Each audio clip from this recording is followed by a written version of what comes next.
बिस्मिल्लाहिर्रहमानिर्रहीम। हम इम्पल्स की डायमेंशन कैलकुलेट करते हैं। तो इम्पल्स की डायमेंशन निकालने के लिए हमें ये देखना पड़ेगा कि इम्पल्स को डिफ़ाइन कैसे करते हैं। यानी हम इम्पल्स के लिए कोई फार्मूला देखते हैं, मुख्तलिफ़ फॉर्म में लिखा जा सकता है। तो इम्पल्स को मैं इस तरह डिफ़ाइन कर सकता हूँ,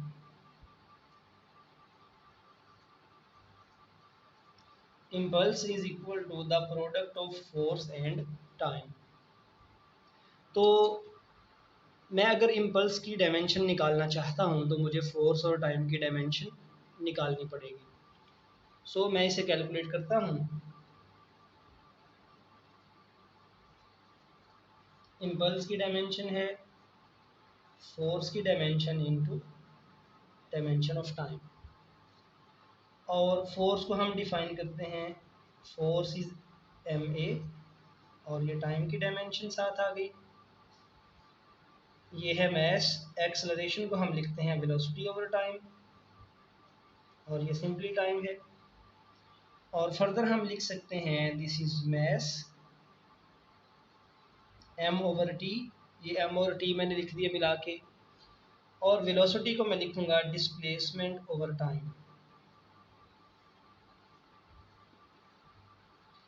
ये याद रखिए कि जब हमने किसी भी क्वांटिटी की डायमेंशन लिखनी है तो हमने ये देखना है कि वो बेस क्वांटिटीज़ में किस किस फैक्टर पे डिपेंड करती है। तो मैंने तमाम डिराइव्ड क्वांटिटीज़ को कन्वर्ट कर दिया बेस क्वांटिटीज़ में। फोर्स को मैंने लिखा ma, यहाँ से मैंने एक्सेलरेशन के लिए लिखा वेलोसिटी ओवर टाइम, और फर्दर देखा कि ये वेलोसिटी डिस्प्लेसमेंट और टाइम पर मुश्तमिल है।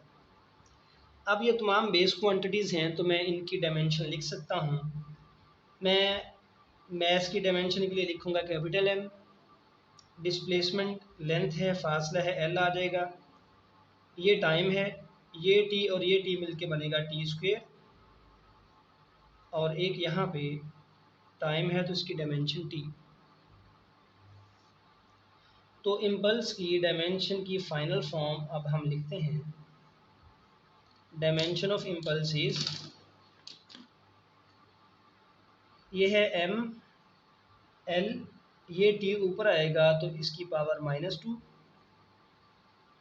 और ये जो दूसरी ब्रैकेट में t है इसको भी एक ब्रैकेट में कंबाइन करके लिखें तो ये बन जाएगा ml t की power -2 + 1, and finally dimension of impulse comes out to be ml t - 1।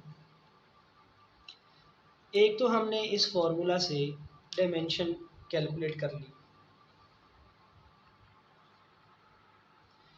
और सेकेंडली मैं इम्पल्स की डायमेंशन इस तरह भी कैलकुलेट कर सकता हूँ।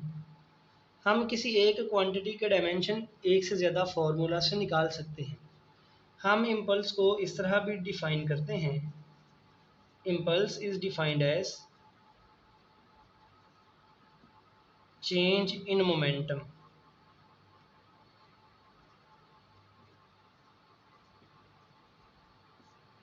हम इम्पल्स को चेंज इन मोमेंटम भी कहते हैं। तो मैं इसको फर्दर ऐसे लिख लेता हूँ, चेंज इन मोमेंटम के लिए मैं लिख लेता हूँ डेल्टा पी। तो अगर इम्पल्स की डायमेंशन निकालनी है तो मुझे मोमेंटम की डायमेंशन निकालना पड़ेगी। चेंज इन मोमेंटम कह लें या सिंपल मोमेंटम कह लें, एक ही बात है। तो अब मोमेंटम को हम लिख सकते हैं mv।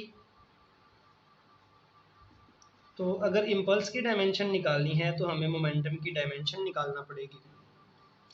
तो इधर हम देख लेते हैं,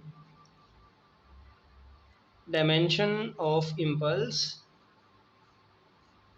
इज इक्वल टू मैस की डायमेंशन कैपिटल M, और वेलोसिटी की डायमेंशन है L T इनवर्स।